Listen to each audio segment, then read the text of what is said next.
Hi, welcome back to my channel. Class 9th में revision class first हमारी हो चुकी थी। आज हम रिवीजन क्लास सेकंड स्टार्ट कर रहे हैं। देखिए, रिवीजन क्लास फर्स्ट के अंदर हमने नंबर सिस्टम में काफ़ी सारे नंबर्स की डेफिनेशंस को जाना, उनके एग्जाम्पल्स को समझे, उनमें क्या क्या रिलेशंस होते हैं, क्या डिफरेंस हैं, ये सारी चीज़ें हम कल की क्लास में जान चुके थे। आज हम नेक्स्ट टॉपिक से स्टार्ट कर रहे हैं कि इरेशनल नंबर को कैसे नंबर 9 के ऊपर हम शो करेंगे। इरेशनल नंबर को नंबर 9 पर शो करना।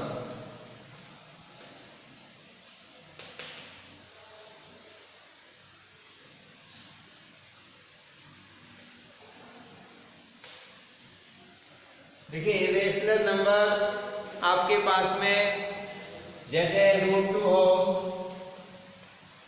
√3 हो, √5 हो, इनको हम नंबर 9 के ऊपर किस प्रकार से शो कर सकते हैं। तो इसके लिए मैं आपको इसका एक प्रोसीजर बता रहा हूँ, उसको समझिए। तो सबसे पहले तो आप इरेशनल नंबर को तो जानते ही हैं। इरेशनल नंबर क्या होते हैं? ए number is called irrational number if it cannot be expressed in P upon Q form, where P and Q are integers and Q does not equal to 0। जिन number को हम P upon Q की form में express नहीं कर सकते, उन सभी नंबर्स को हम इरेशनल नंबर कहते हैं, जहां P और Q है इंटीजर्स होते हैं और Q की वैल्यू 0 नहीं होती। जैसे ये √2 है, √2 इज ए इरेशनल नंबर, क्योंकि इसको अगर हम P अपॉन Q की फॉर्म में रिप्रेजेंट करना चाहें तो P एंड Q ये कैसे होने चाहिए? इंटीजर्स होने चाहिए, जिसमें P अपॉन Q में Q तो इंटीजर है बट P है जो इंटीजर नहीं है, और Q is does not equal to 0 होना चाहिए। तो इसमें दो कंडीशन तो फुलफिल होती हैं, बट ये P वाली कंडीशन कंप्लीट नहीं होती, क्योंकि P है जो एक इंटीजर्स नहीं है। तो √2, √3, √5, √7, √11 ये सभी नंबर इरेशनल नंबर हैं। अब इनको नंबर 9 पर कैसे शो करते हैं, इसका भी एक क्वेश्चन एग्जाम में पूछा जाता है और बहुत ही इंपॉर्टेंट है ये, तो इसको समझिए। देखिए, जैसे मैं √2, √3, √5 में से कोई भी एक नंबर सेलेक्ट करता हूं और उसको आपको बताने की कोशिश करता हूं। सपोज करिए कि हमें √2 को नंबर 9 के ऊपर शो करना है, तो इसके लिए हम इस प्रकार से एक नंबर 9 कंसीडर करेंगे। इसका ये बीच का जो पॉइंट है इसको हम 0 अज्यूम कर लेते हैं, और इधर जो भी नंबर होंगे ये सारे पॉजिटिव होंगे, और इधर जो भी नंबर होंगे ये सब कैसे होंगे? नेगेटिव होंगे। तो ये हमारी एक नंबर 9 है, और इस नंबर 9 के ऊपर हमें बताना है कि √2 कहाँ पर रिप्रेजेंट होगा, √2 किधर पे आएगा। तो अगर हम एक्चुअली देखें तो √2 की वैल्यू होती है 1.414। तो ये वैल्यू आपकी 1 और 2 के बीच में है, 1 से तो ज्यादा है और 2 से कम है। तो 1 और 2 के बीच में कहीं न कहीं √2 इधर पे आएगा, या यहाँ पे होगा, इधर होगा, कहीं भी होगा। अब वो कैसे हम एग्जैक्ट नंबर पता करेंगे? इसके लिए हम क्या करते हैं, पाइथागोरस थ्योरम का यूज करते हैं, और पाइथागोरस थ्योरम में हमें एक राइट एंगल ट्राइंगल की रिक्वायरमेंट होती है। तो देखिए, जैसे कोई आपका राइट एंगल ट्राइंगल इस शेप में है, तो इसके अंदर ये परपेंडिकुलर लाइन होती है, ये बेस होता है, ये इसका हाइपोटेन्यूस होता है, ये 90 डिग्री। तो √2 को शो करने के लिए मैं इसका जो बेस है वो 1 यूनिट ले देता हूँ। बेस कितना? 1 यूनिट, और 1 यूनिट का ही इसका एक परपेंडिकुलर दे देता हूँ। ये 1 यूनिट इसका बेस हो गया, और ये 1 यूनिट इसकी परपेंडिकुलर लेंथ हो गई। अब ये जो 1 यूनिट आई है ये कैसे आई है कि हमने 1 यूनिट के बाद में इधर एक 90 डिग्री का एंगल बनाया, ये 90 डिग्री का एंगल बनते ही ये वाली जो लेंथ है ये एकदम परपेंडिकुलर हो गई। और अगर अब इसको यहाँ से यहाँ तक की इस लेंथ को 1 यूनिट लेना चाहते हैं हम, तो आप कंपास में 1 यूनिट की लेंथ भरिए और इसको इस तरह से कट कर देंगे। तो जहां भी 1 यूनिट होगा उसको इस ओर से ज्वाइन कर देंगे। सपोज करो इस पॉइंट का नाम मैं P रख देता हूँ, तो और इस पॉइंट का नाम मैं A रख देता हूँ। तो OA है जो 1 यूनिट है और AB भी कितना है 1 यूनिट। तो देखिए अब इस राइट एंगल ट्राइंगल के अंदर हम पाइथागोरस थ्योरम का अगर यूज करें तो ये जो OP है ये इसका हाइपोटेन्यूस हो गया, क्योंकि जो OP होता है वो 90 डिग्री के अपोजिट साइड में ही हाइपोटेन्यूस होगा।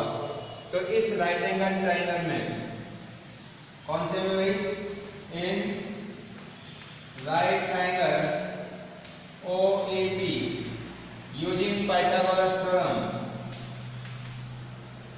पाइथागोरस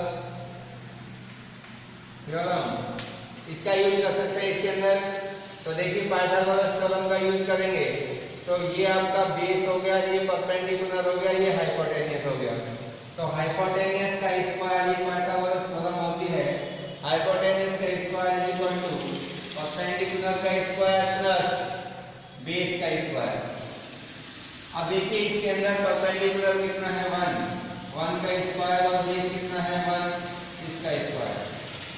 तो 1 का स्क्वायर 1 होगा, 1 का स्क्वायर 1 और 1 और 1 कितने हो गए 2। ये हो गया हाइपोटेन्यूस का स्क्वायर।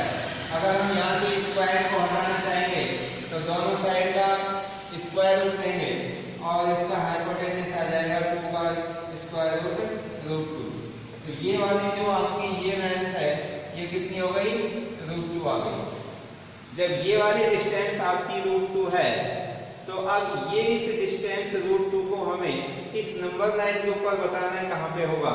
तो हम क्या करें, इस O को जो कि यहाँ पर 0 पॉइंट है, इस O को हम सेंटर लेकर और OP रेडियस का एक आर्क ड्रॉ करें और वो आर्क आपका इस नंबर लाइन को यहाँ पर इंटरसेक्ट करता है। तो जितनी लेंथ ये है इतनी लेंथ ये हो गई और ये वाला जो पॉइंट आएगा ये पॉइंट सपोज करो आपका है E पॉइंट। तो ये E पॉइंट है जो √2 को रिप्रेजेंट करेगा। जो पॉइंट E है वो किसको रिप्रेजेंट करेगा √2 को। तो इस तरीके से हम √2 को नंबर लाइन के ऊपर शो कर सकते हैं। अब देखिए इसी प्रकार से अगर आपको √5 को √3 को रिप्रेजेंट करना हो तो कैसे करेंगे।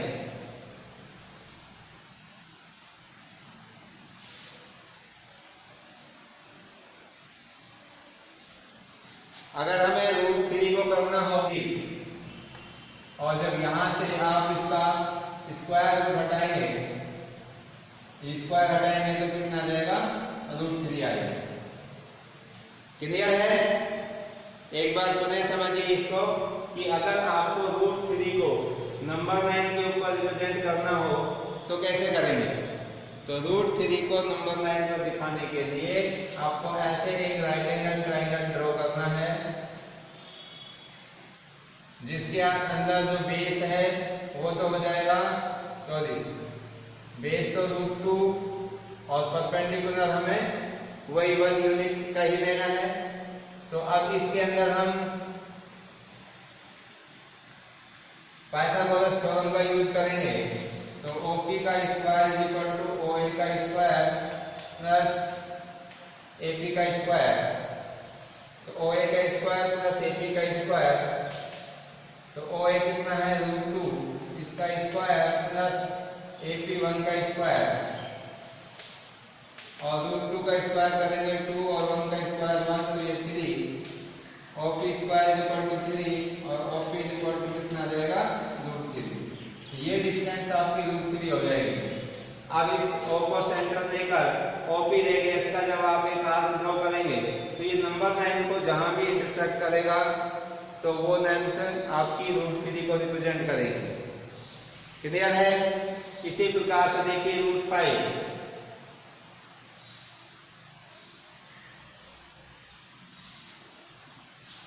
तो √5 को आप कैसे नंबर लाइन के ऊपर शो करेंगे।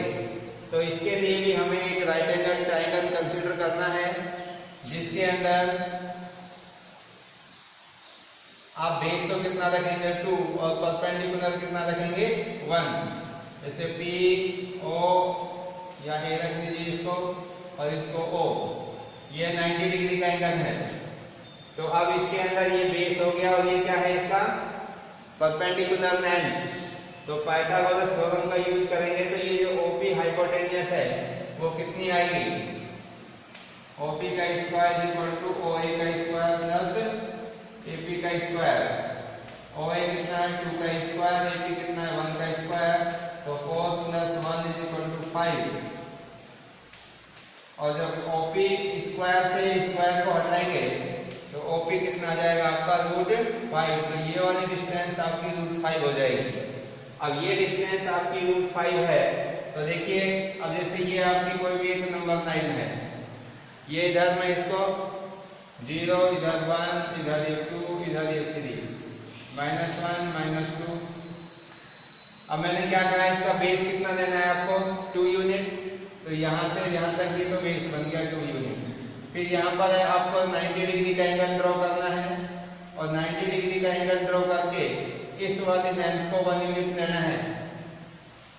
ये लेंथ कितनी आएगी 1 यूनिट। कैसे लेंगे 90 डिग्री का एंगल ड्रॉ करके फिर आप कंपास से 1 यूनिट का स्केल से मेजर करके यहाँ पर एक आर्क कट कर देंगे और वो जहाँ भी कट करेगी उस पॉइंट को हम P ले देंगे और P को इस O से ज्वाइन कर देंगे। अब इस राइट एंगल ट्राइंगल में हमने ये पाइथागोरस थ्योरम का यूज किया, तो ये जो OP है वो कितना आ गया √5 आ गया। अब इस √5 को इस नंबर लाइन पर दिखाने के लिए इस राइट एंगल ट्राइंगल में इस O को तो हम सेंटर मानेंगे। O को सेंटर मानकर आपको इस OP जितनी रेडियस है यहाँ से और यहाँ तक इतनी रेडियस का एक आर्क कंपास के अंदर फिल करके और एक आर्क ड्रॉ कर देंगे। और ये जो आर्क हम ड्रॉ करेंगे ये कहीं ना कहीं इस लाइन को जहाँ पर कट करेगी ये वाला जो पॉइंट होगा ये √5 को रिप्रेजेंट करेगा। ये किसको रिप्रेजेंट करेगा भाई √5 को। तो इस तरीके से आप लोग √5 को एक नंबर लाइन के ऊपर शो कर सकते हैं। अब इसके पूरे स्टेप कैसे कैसे इसको लिखना है ये सारी चीज मैं आपको पहले की क्लासेज में बता चुका हूँ। आप अगेन मेरे YouTube चैनल पर जाइए और वहाँ पर इसका जो रिटर्न फॉर्म है वो देख करके आप उन्हें रिटर्न हैबिट भी अपनी डेवलप कर सकते हैं। नेक्स्ट देखिए अपना टॉपिक क्या है इसमें।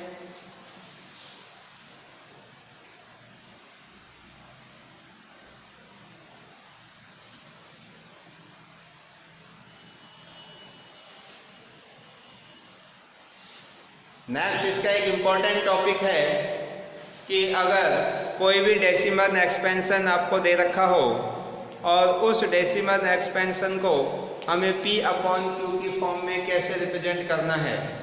जैसे सपोज करिए आपके पास में एक ये डेसिमल एक्सपेंशन है 0.6 बार। ये कोई एक डेसिमल एक्सपेंशन आ गया और इस डेसिमल एक्सपेंशन को आपको P/Q की फॉर्म में एक्सप्रेस करना है। तो कैसे करेंगे इसका भी एक प्रोसीजर है। ये भी एक इम्पॉर्टेंट क्वेश्चन है एग्जामिनेशन पॉइंट ऑफ व्यू से, तो इसको भी ध्यान से देखिए। देखिए यहाँ पर जो 0.6 बार ये बार लगा हुआ है, इसका मतलब 6 डिजिट बार आ रहा है। इसको ऐसे भी लिख सकते हैं हम 0.666 इस तरह से अप टू इंफिनिटी। अब ये वाला जो डेसिमल एक्सपेंशन है जो कि नॉन टर्मिनेटिंग एंड रिपीटिंग है, तो non terminating repeating decimal expansion को हम P/Q की फॉर्म में कैसे रिप्रेजेंट करेंगे। तो सबसे पहले हम क्या करते हैं इस नंबर को x अज्यूम कर लेते हैं। क्या अज्यूम करेंगे that 0.666 is equal to x। क्या मान लिया मैंने इसको भाई x मान लिया। अब क्या करना है यहाँ पे जो आपका पॉइंट के बाद में जो नंबर अप टू इंफिनिटी तक आ रहा है, तो इस इंफिनिटी तक के जो टर्म्स आएंगे उनको फिनिश करने के लिए हम क्या करते हैं, जितना नंबर इसमें रिपीट हो रहा है, कितना नंबर रिपीट हो रहा है इसमें, एक ही नंबर है 6 जो बार बार रिपीट हो रहा है, तो उतने ही 10 की पावर से हमें इस इक्वेशन को क्या करना है, मल्टीप्लाई कर देना है। इसको मैं x दे देता हूँ, सॉरी 1 इक्वेशन दे देता हूँ इसको मैंने इक्वेशन नंबर दे दिया 1। देखो चाहो तो आप इसको ऐसे भी लिख सकते हैं x इज इक्वल टू 0.666 और इसको हम इक्वेशन नंबर क्या दे दें, 1 दे दें। अब इस इक्वेशन नंबर 1 को आपको कितने से मल्टीप्लाई करना है, 10 से, क्योंकि इसमें एक ही नंबर बार बार क्या हो रहा है, रिपीट हो रहा है। तो हमें 10 की पावर 1 से बोथ साइड मल्टीप्लाई करेंगे, जिससे क्या होगा कि ये जो पॉइंट के बाद 6 इंफिनिटी टाइम आ रहा है, ये इंफिनिटी टाइम क्या हो जाएगा, फिनिश हो जाएगा। देखो कैसे, तो हम इसको दोनों साइड 10 से मल्टीप्लाई करेंगे, multiply 10 both side, multiply 10 both side. तो देखिए इसको जब हम 10 से मल्टीप्लाई करेंगे तो इधर क्या बनेगा, 10x इज इक्वल टू, ये 10 से जब मल्टीप्लाई होगा तो ये डेसिमल है जो इधर आ जाएगा, यहाँ पर कितना बन जाएगा, 6.666 इस तरह। इसको ले लेता हूँ मैं इक्वेशन नंबर 2।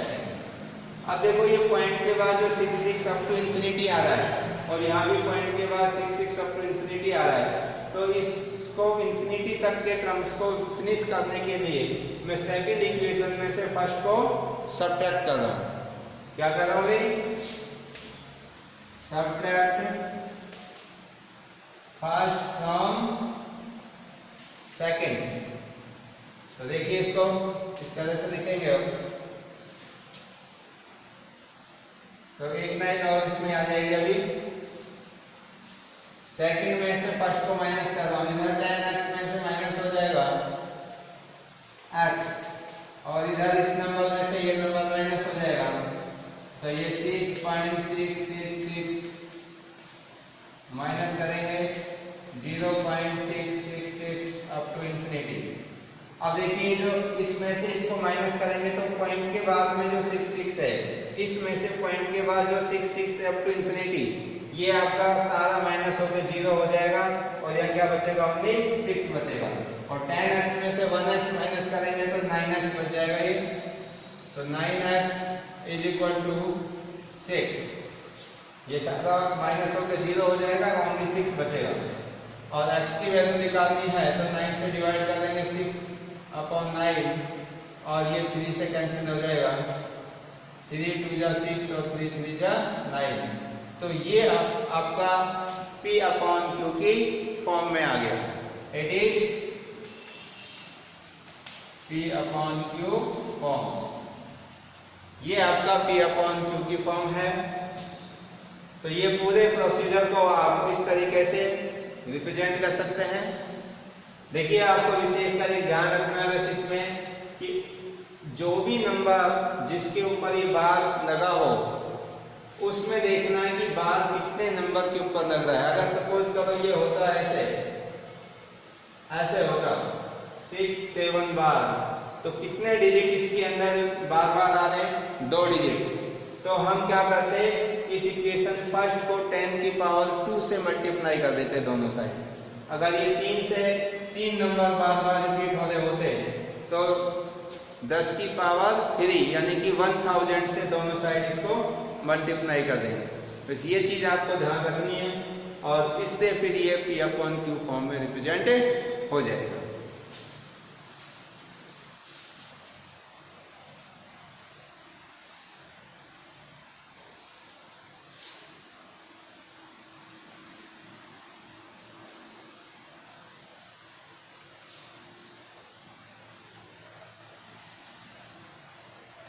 तो जो मैंने आज आपको ये रिवीजन कराया है कि रेशनल नंबर जैसे √2, √3, √5 इनको हम नंबर 9 के ऊपर किस प्रकार से रिप्रेजेंट करेंगे, इस टाइप के क्वेश्चंस और कुछ ऐसे क्वेश्चंस जैसे मैंने अभी बताया कि डेसिमल एक्सपेंशन को हम किस प्रकार से P/Q की फॉर्म में रिप्रेजेंट करेंगे, ऐसे क्वेश्चंस जो भी आपको इस एक्सरसाइज के अंदर दे रखे हैं उनको आप प्रैक्टिस करिए, उनको बार बार करने की कोशिश करिए। ये इम्पोर्टेंट क्वेश्चंस हैं जो कि एग्जाम में पूछे जाते हैं। तो आज की क्लास में बस इतना ही। नेक्स्ट क्लास में हम आगे के रिमेनिंग जो टॉपिक बचे हुए हैं उनको सॉल्व करेंगे।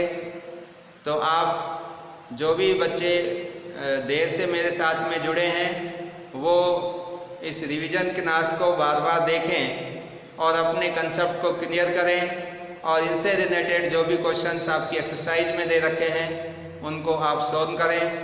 और कोई भी समस्या, कोई डाउट्स अगर आपके हैं तो आप कमेंट्स करके अपने ग्रुप में भेजें जिससे कि हम उनका सॉल्यूशन आपको भेज सकें।